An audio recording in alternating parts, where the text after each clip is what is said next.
नमस्कार मित्रांनो, आजच्या कथेचं नाव आहे शिवपूर गावातील कुटुंबाची भयंकर कहाणी. मित्रांनो, ही कथा थोडी मोठी असल्याने 2 भागात विभागली गेली आहे. ह्या कथेचा हा भाग पहिला आहे. कथेच्या पहिल्या भागाला आता सुरुवात करू.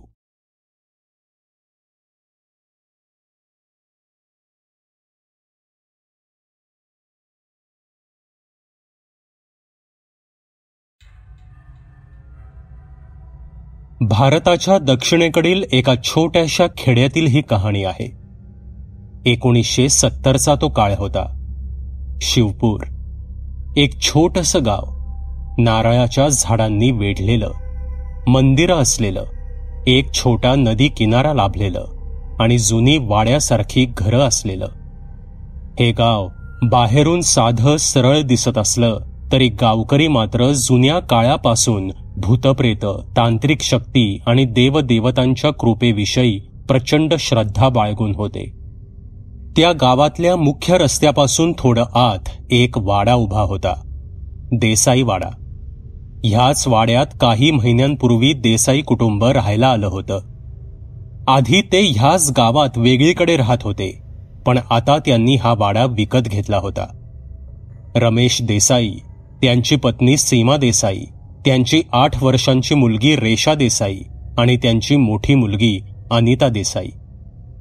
सर्व काही व्यवस्थित सुरू होतं. ती शुक्रवारची संध्याकाळ होती. सर्वजण आपापल्या कामात व्यस्त होते. रेशा नुकतीच खेळून घरी आली होती, पण कसे कोण जाणे ती घरी आली आणि अचानक जमिनीवर कोसळली. तिला असं अचानक कोसळलेलं पाहून घरातील सर्वजण घाबरले आणि तिला सावरायला गेले. रमेश यांनी तिला उचललं आणि एका खोलीत नेलं. ती बेशुद्ध पडली होती. त्यांनी तिला हाका मारल्या, तिच्या अंगाला धरून हलवलं, तिच्या तोंडावर पाणी मारलं, पण ती शुद्धीवर येत नव्हती. तसं त्यांनी तिला गावातील एका हॉस्पिटलमध्ये नेलं. डॉक्टरांनी तिला तपासलं. तिला मेंदूला वगैरे कुठे काही इजा झाली आहे का ते पाहिलं, पण जखमेच्या खुणा कुठेच नव्हत्या. हिला शारीरिक इजा कुठेही झालेली नाही. हिला कसला तरी मानसिक धक्का बसलाय म्हणून ती बेशुद्ध पडलीय. ही आपोआप शुद्धीवर येईल. तोपर्यंत तिला इथेच राहू द्या.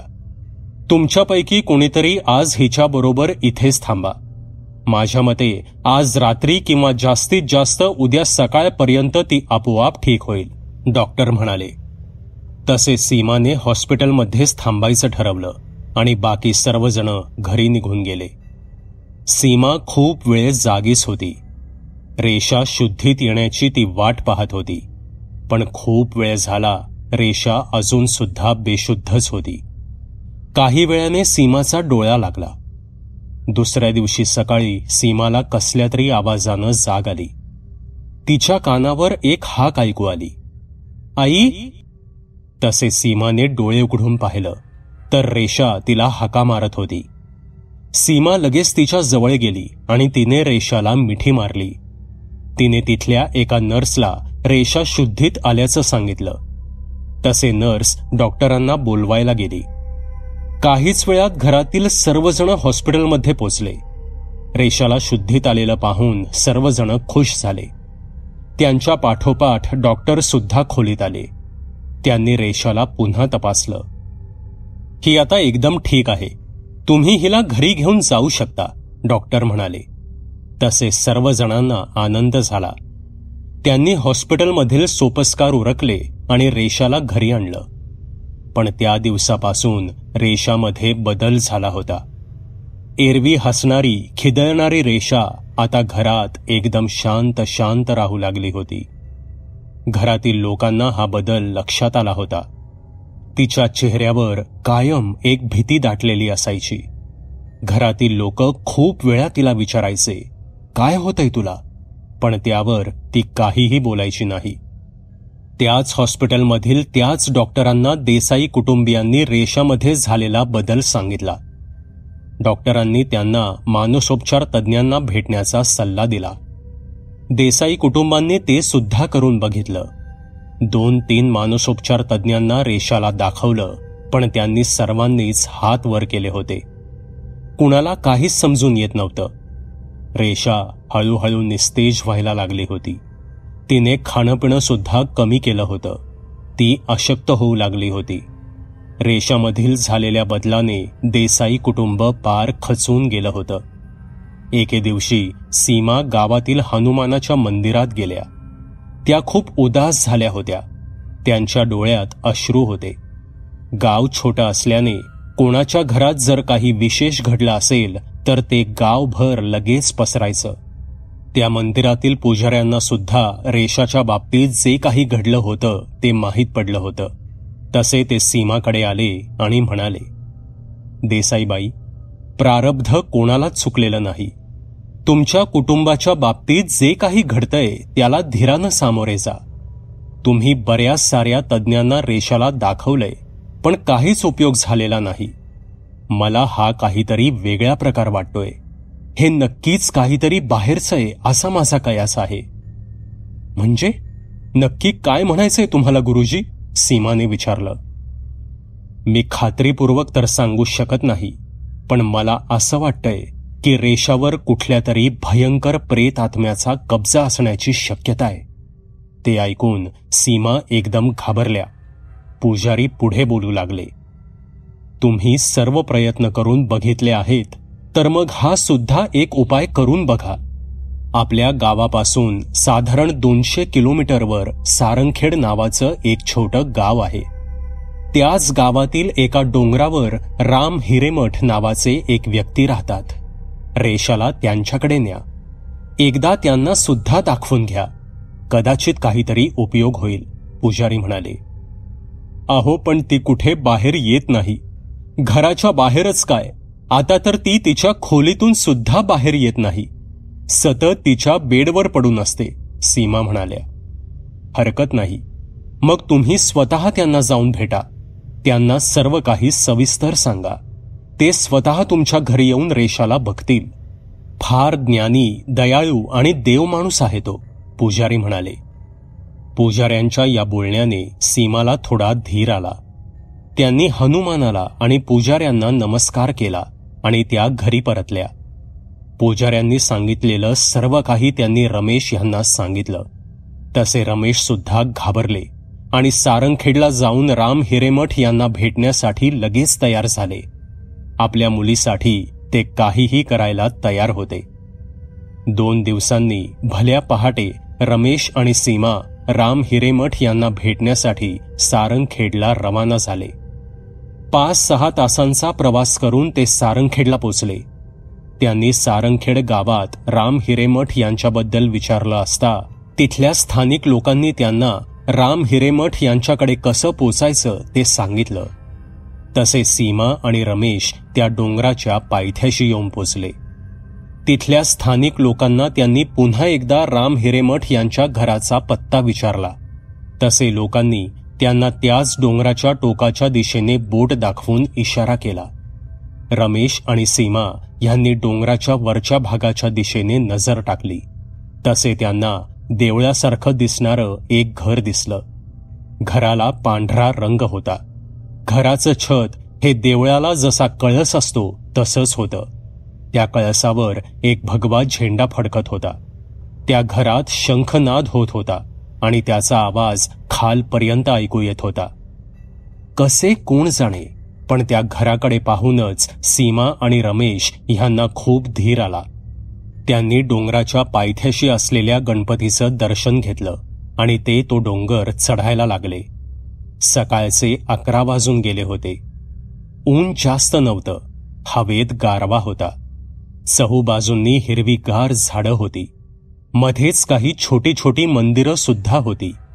त्या डोंगराच्या सर्वात वरती ग्रामदेवतेचं देऊळ होतं. त्या गावातील गावकरी ग्रामदेवतेचं दर्शन घेण्यासाठी त्यांच्याबरोबर डोंगर चढत होते. काही लोक दर्शन घेऊन डोंगर उतरत होते. काहीच वेळात रमेश आणि सीमा राम हिरेमठ यांच्या घरापाशी पोचले. घराचा दरवाजा उघडा होता, पण आतमध्ये कोणी दिसून येत नव्हतं.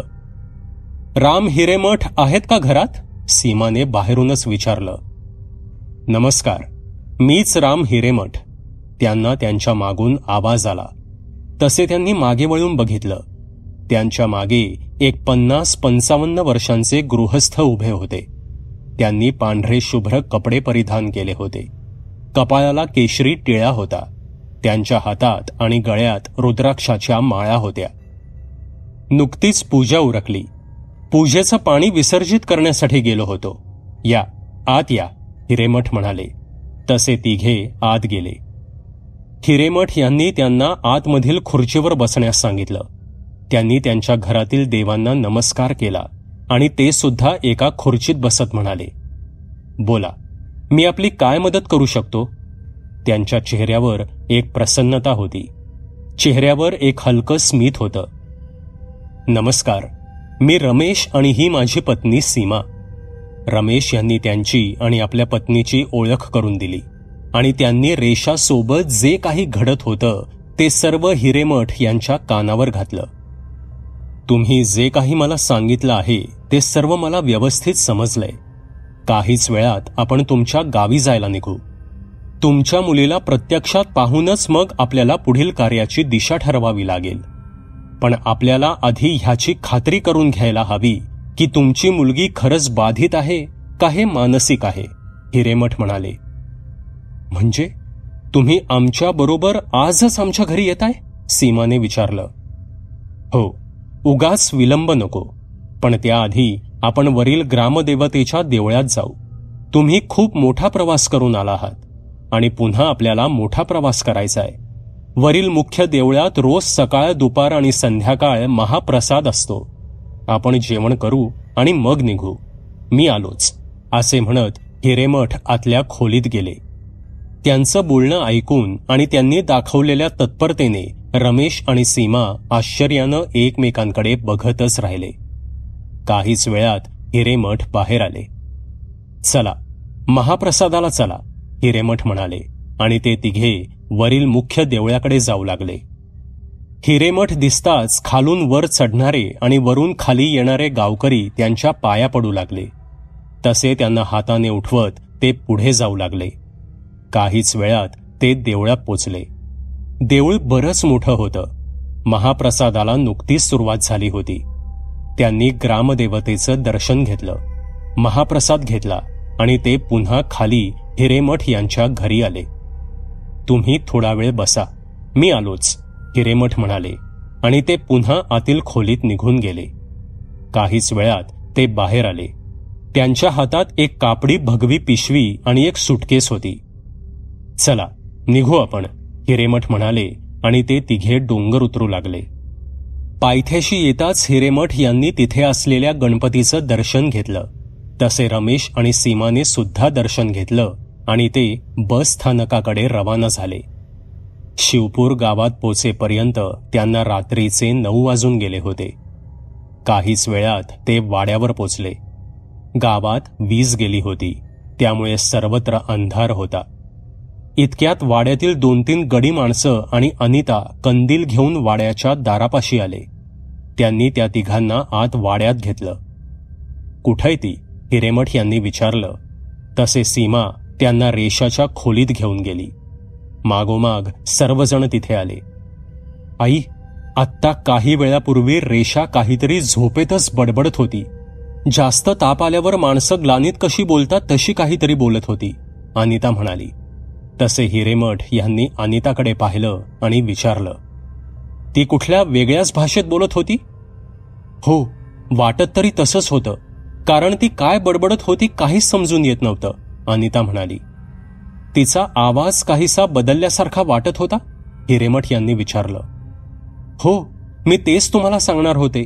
तिचा आवाज तिचा वाटतच नव्हता, अनिता म्हणाली. हिरेमठ यांनी रेषाच्या कपाळावर हात ठेवला, पण रेषाचं अंग नॉर्मल होतं. तिला ताप आहे असं वाटत नव्हतं. पण हिरेमठ यांनी तिच्या कपाळावर हात ठेवताच तिने तिच्या अंगाला एक जोरदार झटका दिला, इतका की ती बेडवर हलकीशी वर उडाली. ते पाहून सगळे जरा दचकले. ठीक आहे, उद्या सकाळी बघू. इथे आसपास कुठे देऊळ असेल तर सांगा, मी रात्र तिथेच काढीन, हिरेमठ म्हणाले. अहो, देवळात कशाला, वाड्यात सोय करतो तुमची, रमेश म्हणाले. नाही, मी देवळातच राहीन. म्हणजे तसाही मी कोणाच्या घरी राहत नाही, कायम देवळातच राहतो, हिरेमठ म्हणाले. पण असं का? रमेश यांनी विचारलं.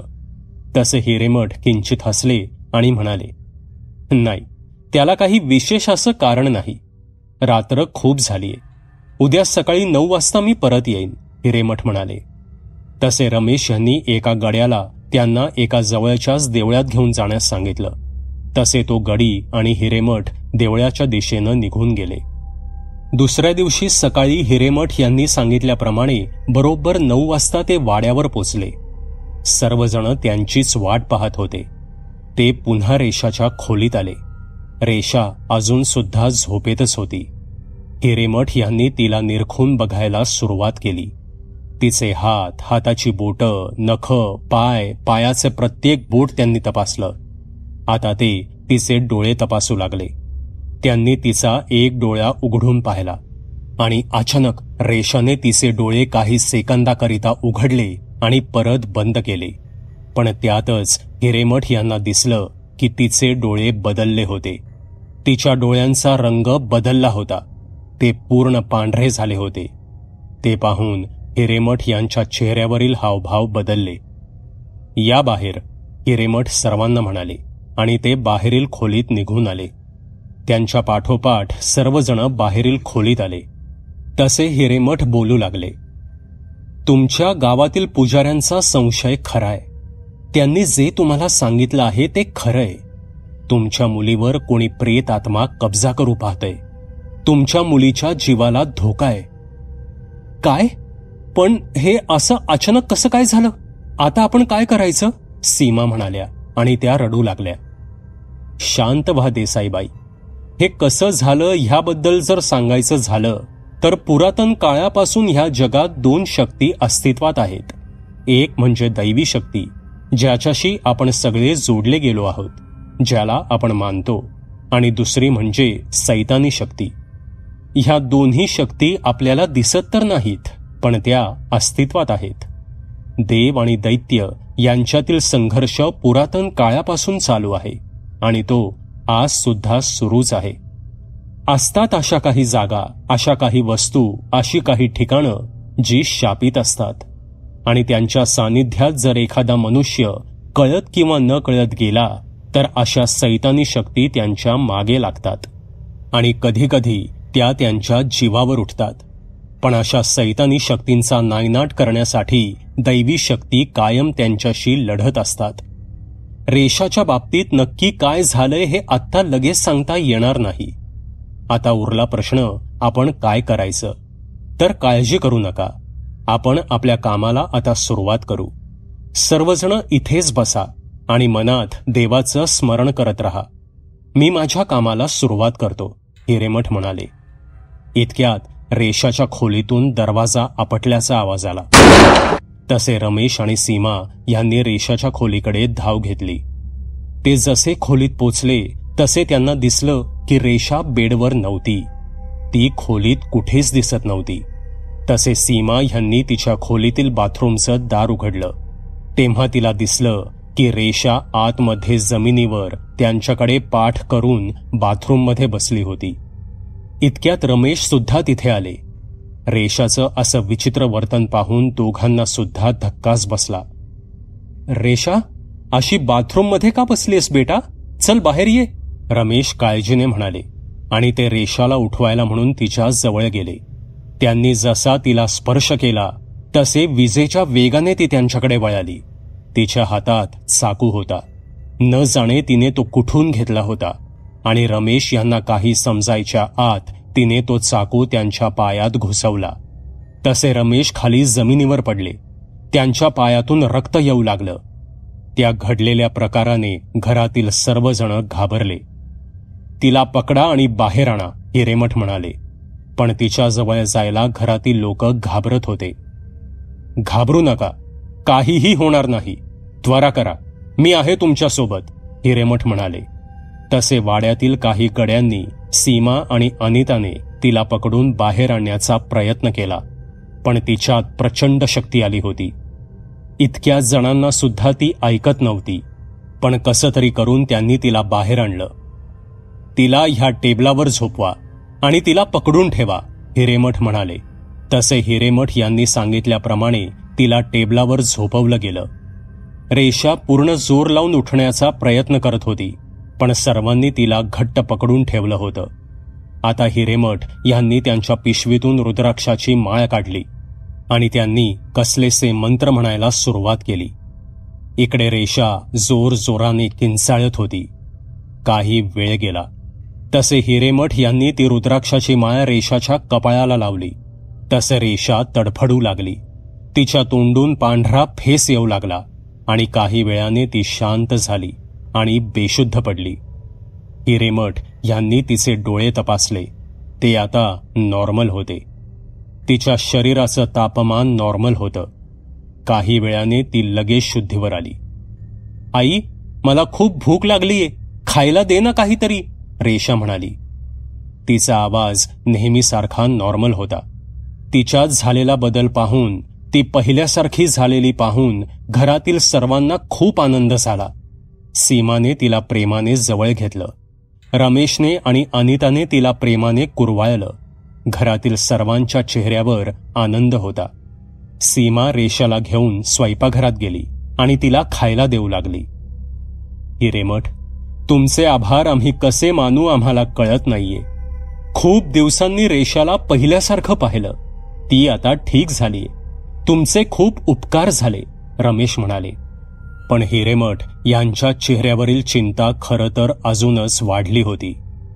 रमेश काय बोलत होते ह्याकडे त्यांचं लक्ष नव्हतं. ते कसल्या तरी खोल विचारात बुडून गेले होते. त्यांचा चिंताग्रस्त चेहरा पाहून रमेश यांनी विचारलं, काय झालं हिरेमठ? आता तर सर्व ठीक झालंय. आम्हाला आमची मुलगी आज खूप दिवसांनी परत मिळाली आहे, तरी आपण चिंतित का आहात? देसाई, आत्ता जे झालं ते नेहमीसारखंच झालेलं नाही, हिरेमठ म्हणाले. म्हणजे काय म्हणायचंय तुम्हाला हिरेमठ? रमेश यांनी विचारलं. देसाई, मी आजपर्यंत बऱ्याच लोकांना भयंकर प्रेतात्म्यांच्या, पिशाच्यांच्या तावडीतून मुक्त केलंय. पण आज जे झालं ते नेहमीपेक्षा वेगळं होतं. आजपर्यंत जेव्हा जेव्हा मी हे कार्य केलं तेव्हा मी प्रत्यक्षात त्या प्रेतात्म्याशी संवाद साधला आहे. त्याच्याकडून ते शरीरच काय, हे जग सुद्धा सोडून जाण्याचा शब्द घेतलाय आणि त्यानं ते शरीर, हे जग सोडल्याची खात्री करून घेतली आहे. पण ह्या वेळेस मात्र माझा त्या आत्म्याशी कोणता संवाद झालेला नाही. त्या आत्म्याने रेषाचं शरीर असं सहज सोडून दिलंय. खरं तर हे भयंकर प्रेत आत्मे त्यांनी कब्जा केलेलं शरीर असं सहजासहजी सोडून देत नाहीत आणि म्हणूनच मी चिंतित आहे. हा असा अनुभव पहिल्यांदाच आलाय. एकदा आपण पुन्हा खात्री करून घेऊ, हिरेमठ म्हणाले. ते ऐकून रमेश यांचा चेहरा पुन्हा उतरला. रेषाला जरा बाहेर घेऊन या, हिरेमठ म्हणाले. तसे रमेश रेषाला घेऊन बाहेर आले. हिरेमठ रेषाच्या जवळ आले. त्यांनी पुन्हा काही संस्कृत श्लोक म्हटले आणि रेषाच्या कपाळाला रुद्राक्षाच्या माळेचा स्पर्श केला. पण तिच्यावर त्या माळेच्या स्पर्शाचा कसलाच परिणाम झाला नाही. ती नॉर्मलच होती. ती हिरेमठ यांच्याकडे बघून हसत होती. आता तरी खात्री झाली ना हिरेमठ? रेषा आता ठीक आहे ना? रमेश यांनी विचारलं. हो, सध्या तरी सर्व काही ठीक वाटतंय. तरी आपण काही दिवस वाट पाहू. तोपर्यंत मी गावातच थांबतो, हिरेमठ म्हणाले आणि ते देवळात निघून गेले. त्यानंतर बरेच दिवस उलटून गेले. हिरेमठ रोज देसाई वाड्यात जाऊन खात्री करून घेत होते की सर्व काही ठीक आहे ना, आणि झालं सुद्धा तसंच होतं. देसाई वाड्यात त्यानंतर काहीच विपरीत घडलं नाही. एक दिवस हिरेमठ देवळात ध्यान करत बसले होते. अचानक त्यांना एका बाईच्या हुंदक्याचा अस्पष्ट आवाज आला. त्यांनी डोळे उघडून बघितलं तर समोर सीमा देसाई उभ्या होत्या. त्या देवळात आल्या होत्या आणि देवाकडे पाहून थोडं रडत होत्या. त्यांच्या डोळ्यात पाणी होतं. त्याच पाणावलेल्या डोळ्यांनी मनातल्या मनात त्या देवाकडे प्रार्थना करत होत्या. जणू त्या देवाकडे काहीतरी मागत होत्या. त्यांना असं हताश, निराश झालेलं पाहून हिरेमठ यांना आश्चर्य वाटलं आणि ते देसाईबाईंकडे आले आणि म्हणाले, देसाईबाई, तुम्ही आज इथे? तुम्ही दुःखी दिसताय. घरात परत काही झालंय का? नाही हिरेमठ, देवाच्या आणि तुमच्या कृपेने आमच्या घरात तर सर्व काही ठीक आहे. हे अश्रू माझ्या बहिणीसाठी आहेत, सीमा म्हणाल्या. म्हणजे त्यांना काय झालंय? त्यांच्यावर काही संकट आलंय का? त्यांना काही दुःख आहे का? हिरेमठ यांनी विचारलं. हो, पण हे दुःख आत्ता आलेलं नाही. खूप वर्षांपूर्वीपासूनच हे दुःख माझ्या बहिणीच्या घरात आलंय, सीमा म्हणाल्या. म्हणजे नक्की काय झालंय? कुठल्या दुःखाबद्दल बोलताय तुम्ही? सविस्तर सांगा. मी काही मदत करू शकतो का त्यांची? हिरेमठ यांनी विचारलं. इथून 50 किलोमीटरवर शरणपूर नावाचं छोटं गाव आहे. त्याच गावात माझी सख्खी थोरली बहीण वसुधा राहते. म्हणजे तिचं सासर आहे ते. माझी बहीण वसुधा, तिचे पती अशोक आणि त्यांची 22 वर्षांची मुलगी करुणा. आणि हीच मुलगी त्या घरातलं मोठं दुःख आहे हिरेमठ. स्वतःची 22 वर्षांची मुलगी आणि दुःख? म्हणजे मला समजलं नाही, हिरेमठ यांनी आश्चर्याने विचारलं. करुणा एक मनोरुग्ण आहे. म्हणजे ती जन्मालाच तशी आली. ती जन्माला आल्यापासून ते आत्तापर्यंत वसुधा आणि अशोक हे दुःख सोसतायत. खूप डॉक्टरांना दाखवलं, पण त्या सर्वांच्या म्हणण्यानुसार ती कधीच नॉर्मल होऊ शकत नाही. वसुधा आणि अशोक जेव्हा इतरांची नॉर्मल मुलं बघतात, खेळताना, हसताना, गप्पा मारताना, मजा करताना, तेव्हा त्यांचं काळीज तुटतं. कारण त्यांची स्वतःची मुलगी असं काहीच करू शकत नाही. लहान होती तेव्हा तरी जरा ठीक होतं, पण आता ती मोठी झालीये. ती आता जवळजवळ 22 वर्षांची झालीये. पण तिला हे देखील भान नसतं की आपल्या अंगावर कपडे आहेत की नाहीत. बरेच वेळा ती घरातून तशीच बाहेर निघून गेलीये.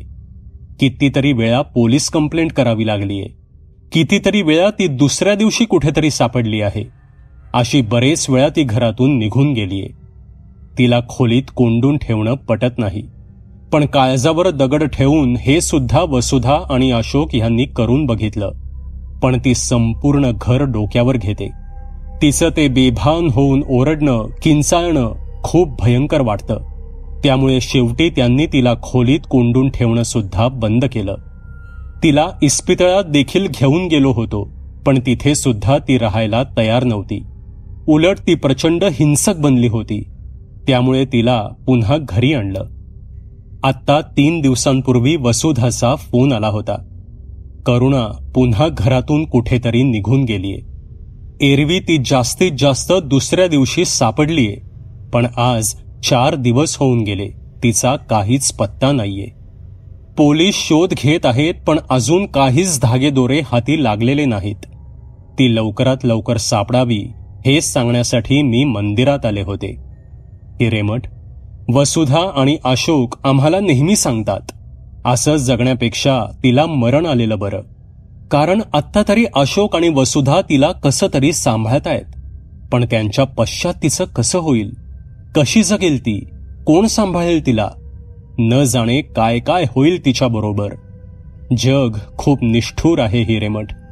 तिच्या वेडेपणाचा न जाणे किती लोक फायदा घेतील. असं काय पाप केलं होतं त्या दोघांनी की इतकी मोठी शिक्षा देवानं त्यांना दिली. इतके बोलून सीमा पुन्हा रडू लागल्या. मी सर्व काही समजू शकतो देसाईबाई. तुम्ही जे सांगितलं ते खरंच खूप वाईट आणि तितकंच भयंकर आहे. पण कदाचित मी ह्या बाबतीत त्यांची काहीतरी मदत करू शकतो असं मला वाटतं. म्हणजे मी करुणाला बरं तर करू शकत नाही, तेवढं सामर्थ्य माझ्यात नाही. पण तिचा शोध घेण्यात कदाचित मी काहीतरी मदत करू शकतो, हिरेमठ म्हणाले. हिरेमठ यांचं हे वाक्य ऐकून सीमा आश्चर्यचकित होऊन त्यांच्याकडे बघतच राहिली. तुमची काही हरकत नसेल तर मला त्यांच्या घरी घेऊन चला. आपण पूर्ण प्रयत्न करू, हिरेमठ म्हणाले. हे ऐकून सीमाला जरा धीर आला. ठीक आहे हिरेमठ, मी आजच वसुधाला तसं कळवते. आपण उद्या सकाळी शरणपूरला जायला निघू, सीमा म्हणाल्या. आणि हिरेमठ यांचा निरोप घेऊन त्या घरी परतल्या. घरी जाऊन तिने लगेच वसुधाला हिरेमठ आणि तिच्यात जे काही संभाषण झालं ते सांगितलं आणि ते उद्या शरणपूरला येत असल्याचं सांगितलं. हे ऐकून वसुधा आणि अशोकला सुद्धा धीर आला. ठरल्याप्रमाणे दुसऱ्या दिवशी सकाळी रमेश, सीमा आणि हिरेमठ शरणपूरला जायला निघाले. साधारण 1.5 तासांचा प्रवास करून ते शरणपूरला पोचले. अशोक आणि वसुधा त्यांचीच वाट पाहत होते. वसुधा, हेच हिरेमठ. आज यांच्यामुळेच रेषा बरी झालीये आणि आमचं घर पूर्ववत झालंय, असे म्हणून सीमाने हिरेमठ यांची ओळख करून दिली. सीमा हिरेमठ यांच्याबद्दल अजून काही सांगणार इतक्यात हिरेमठ म्हणाले, देसाईबाई, त्या विषयाकडे आपण नंतर बघू. आधी ज्यासाठी आपण इथे आलो आहोत त्या कामाकडे बघू. वसुधा, मला करुणाचा एखादा फोटो हवाय. फोटो एकदम जुना नको, जो अगदी नुकताच काढला असेल तोच द्या, हिरेमठ म्हणाले. तसे वसुधा आत गेली आणि तिने नुकताच काढलेला करुणाचा एक फोटो हिरेमठ यांना दिला. आता काही वेळ तुम्ही सर्वजण शांत राहा. कोणी काहीही बोलू नका आणि बोलायचंच असेल तर दुसऱ्या एखाद्या खोलीत जाऊन बोला. मला ध्यान लावायचं आहे आणि त्यासाठी काही वेळ शांतता हवी आहे, हिरेमठ म्हणाले. तसे सर्वांनी होकारार्थी मान डोलावली आणि सर्वजण शांत बसले. हिरेमठ यांनी करुणाच्या फोटोकडे एकटक काही वेळ बघितलं आणि त्यांनी डोळे बंद केले आणि ते ध्यानस्थ झाले. काही वेळ गेला, अर्धा तास झाला, 1 तास झाला, ते अजून सुद्धा ध्यानस्थच होते. आता त्यांच्या चेहऱ्यावरील हावभाव बदलू लागले होते. त्यांचा चेहरा चिंताग्रस्त होऊ लागला होता. असं वाटत होतं जसं की त्यांना डोळ्यांसमोर काही दृश्ये दिसत आहेत. साधारण 1.5 तासांनी त्यांनी डोळे उघडले आणि ते ध्यानातून बाहेर आले. अशोक, वसुधा, पोलिसांना फोन करून बोलवून घ्या, हिरेमठ गंभीर स्वरात म्हणाले. पोलिसांना? पण का? करुणाबद्दल काही कळालं का? अशोक यांनी चिंताग्रस्त आवाजात विचारलं. त्यासाठीच आधी पोलिसांना बोलवून घ्या, हिरेमठ म्हणाले. तसे अशोक यांनी स्वतः पोलीस चौकीवर जाऊन पोलिसांना सर्व काही सांगितलं आणि घरी बोलवून आणलं. जसे पोलीस घरी आले तसे अशोक यांनी त्यांची गाठ हिरेमठ यांच्याशी घालून दिली. इन्स्पेक्टर साहेब, अशोक यांनी आपल्याला सांगितलंच असेल. करुणाला आणायला आपल्याला आता निघावं लागेल, हिरेमठ म्हणाले. आणि अशोक, वसुधा, सीमा, रमेश, हिरेमठ आणि 4-5 पोलीस असे करुणाला आणायला निघाले. हिरेमठ हे पोलिसांना रस्ता सांगत होते. पोलीस आणि घरातील सर्वजण अचंबित होऊन हिरेमठ यांच्याकडे बघत होते. शरणपूर गावातून ते आता बाहेर पडले होते. लोकवस्ती आता संपली होती. शरणपूरपासून साधारण 15 किलोमीटर लांब ते आले होते. आता त्यांना आजूबाजूला घनदाट जंगल लागलं होतं. काही वेळ गेला आणि अचानक हिरेमठ यांनी पोलिसांना गाडी थांबवायला सांगितली. हिरेमठ गाडीतून उतरले आणि ते मुख्य रस्ता सोडून आज जंगलात जाऊ लागले. इकडे अशोक, वसुधासह सर्वांनाच करुणाचं काय झालं असेल ह्याचा अंदाज यायला सुरुवात झाली होती. सर्वजण घाबरून गेले होते. अशोक आणि वसुधाला रडू यायला लागलं होतं. रमेश आणि सीमा त्यांना धीर देत होते, खंबीर राहायला सांगत होते. हिरेमठ पुढे आणि बाकी सर्वजण त्यांच्या मागोमाग चालले होते. हळूहळू त्यांना आता कुजलेल्या शरीराचा वास येऊ लागला. काही अंतर पुढे जाताच एका मोठ्या झाडाखाली त्यांना करुणाचा मृतदेह आढळला. तो मृतदेह पाहताच सर्वच जण खूप घाबरले. अशोक आणि वसुधा यांनी तर टाहोस फोडला. त्यांचा तोल जाऊ लागला, पण रमेश आणि सीमा यांनी त्यांना सावरलं. त्यांच्या जोरदार रडण्याने तो शांत भाग दुमदुमून गेला. अशोक आणि वसुधा करुणाच्या मृतदेहाच्या जवळ जाऊ लागले, पण पोलिसांनी त्यांना अडवलं. शवविच्छेदन झाल्याशिवाय तुम्ही मृतदेहाला हात लावू शकत नाही, असे म्हणत पोलिसांनी त्या दोघांना समजावलं. पोलिसांनी तातडीने शववाहिका मागवून घेतली. शवविच्छेदन झाल्यावर 2 दिवसांनी तुम्हाला मृतदेह ताब्यात मिळेल, असे सांगून पोलीस करुणाचा मृतदेह घेऊन गेले. तसे सर्वजण जड अंतःकरणाने घरी परतले. सर्वजण घरी शोक करत बसले होते. सीमा, कुठल्या दुष्टानं मारला असेल माझ्या करुणाला? कुणाचं काय बिघडवलं होतं तिनं? तिला ना कसल्या भावना होत्या, ना कसली समज होती. आपल्याच विश्वात ती राहत होती. कोणी मारलं असेल तिला? वसुधा रडत बोलत होती. शवविच्छेदन झाल्यावर काय ते आपल्याला समजेल वसुधा. शांत हो, स्वतःला सावर, सीमा म्हणाली. 2 दिवस असेच दुःखात आक्रोश करण्यात गेले. 3ऱ्या दिवशी दुपारी एक शववाहिका आणि पोलिसांची गाडी अशोक यांच्या घरासमोर येऊन थांबली. तसे सर्वजण बाहेर गाडीपाशी धावले. करुणाचा मृतदेह पाहताच अशोक आणि वसुधा यांनी पुन्हा टाहो फोडला. सर्वांनी करुणाचा मृतदेह आत नेला. काहीच वेळात हिरेमठ आणि रमेश बाहेर आले आणि पोलिसांना भेटले. तसे पोलीस बोलू लागले. शवविच्छेदनात आढळून आलंय की करुणानं आत्महत्या केली आहे. काय? अहो, हे कसं शक्य इन्स्पेक्टर? ती एक मनोरुग्ण होती. तिला कसली समजच नव्हती. मुळात आत्महत्या म्हणजे काय हेच दूर दूरपर्यंत तिला माहीत असण्याची शक्यताच नाहीये. तर मग ती आत्महत्या कशी करेल? रमेश म्हणाले. आम्हाला तिच्या गळ्यावर तिच्याच हातांचे ठसे मिळाले. ही आत्महत्याच आहे ह्यात आम्हाला कसलीच शंका नाही. ही रिपोर्टची कॉपी तुमच्याकडे असू द्या, येतो आम्ही, असे म्हणून पोलीस तिथून निघून गेले. हिरेमठ, अहो हे काय सर्व? हे समजण्या पलीकडचं आहे. ती आत्महत्या करू शकत नाही, रमेश म्हणाले. देसाई, शांत व्हा, आत या. खरं तर आता हे करण्यात काही अर्थ नाहीये, कारण असं केल्यानं करुणा परत तर येणार नाही. पण तुमच्या सर्वांच्या समाधानासाठी आपण ही कृती करून पाहू. आपल्याला समजेल की करुणाबरोबर नक्की काय झालं, हिरेमठ म्हणाले. तसे रमेश आणि हिरेमठ आत गेले. रमेश यांनी सीमा, अशोक आणि वसुधाला पोलीस काय म्हणाले ते सांगितलं. ते ऐकून त्यांना सुद्धा धक्काच बसला आणि पोलिसांच्या बोलण्यावर अर्थातच त्यांचा सुद्धा विश्वास बसला नाही. आपल्या समाधानासाठी हिरेमठ एक कृती करणार असल्याचं सुद्धा रमेश यांनी सर्वांना सांगितलं. हिरेमठ पुढे आले आणि त्यांनी करुणाच्या मृतदेहाला नमस्कार केला. ते खाली बसले आणि म्हणाले, मी आत्ता इथे जे काही करणार आहे ते फक्त सत्य जाणून घेण्यासाठी करणार आहे. करुणासोबत नक्की काय झालं हे जाणून घेण्यासाठी करणार आहे. ही कृती सुरू असताना करुणाच्या मृतदेहाची किंचित हालचाल होऊ शकते. त्यामुळे घाबरून जाऊ नका आणि करुणा परत आली आहे असं तर मुळीच वाटून घेऊ नका. एकदा गेलेला माणूस परत कधीच येत नाही, हेच अंतिम सत्य आहे. पण आपण जोपर्यंत मृतदेहाचे अंतिम संस्कार करत नाही तोपर्यंत आत्मा त्या शरीराभोवतीच घुटमळत असतो. तो पुन्हा ते शरीर धारण करण्याचा प्रयत्न करत असतो, पण अर्थातच त्याला तसं करता येत नाही. पण मी जी कृती करणार आहे त्याने अंशतः तो आत्मा शरीरात प्रवेश करू शकतो आणि आपल्याबरोबर संवाद साधू शकतो. मी आता कृतीला सुरुवात करतो. सर्वजण आता शांत बसा, हिरेमठ म्हणाले.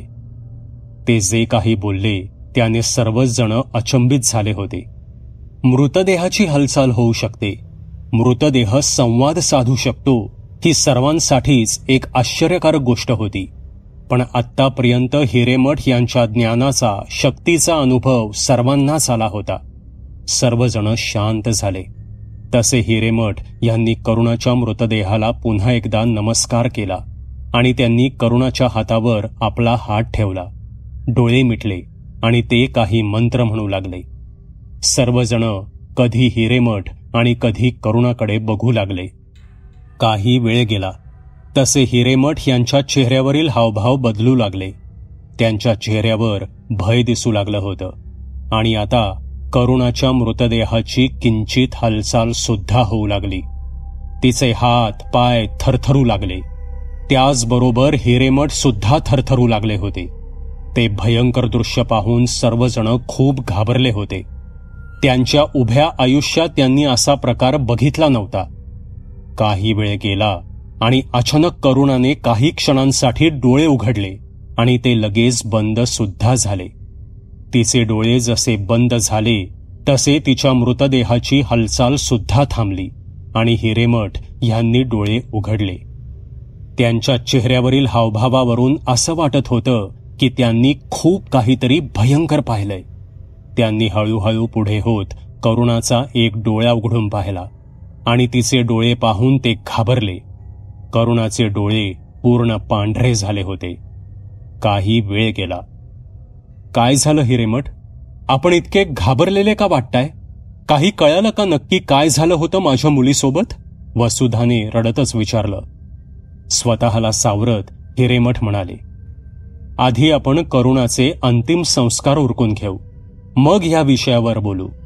तसे सर्व सोपस्कार उरकल्यावर काहीच वेळात सर्वांनी करुणाचे अंतिम संस्कार उरकून घेतले आणि ते सर्वजण घरी आले. हिरेमठ, आमच्या आयुष्यातील एक मोठा अध्याय आज संपला. असो, आता सर्व काही उरकलं आहे. आता तरी सांगा की आमच्या मुलीसोबत नक्की काय घडलं? मुळात ज्या मुलीला कसली समजच नाही, अशी मुलगी घरापासून इतक्या दूर जाऊच तरी कशी शकते? ह्या आधी सुद्धा ती घरातून निघून गेलीये, पण इतक्या लांब ती कधीच गेली नव्हती. तिचं हे असं सुनसान जागी, सुनसान जंगलात सापडणं म्हणजे नक्कीच आमच्या मुलीला मारलं गेलंय. नक्कीच तिच्यासोबत काहीतरी भयंकर घडलंय. तिच्या बरोबर नक्की काय घडलं हिरेमठ? अशोक काकुळतीला येऊन बोलत होते. सबस्क्राईब करा एटी स्टोरी टेलर चॅनलला आणि बेल आयकन दाबून ऑलवर क्लिक करा आमचे व्हिडिओज सगळ्यात आधी बघण्यासाठी.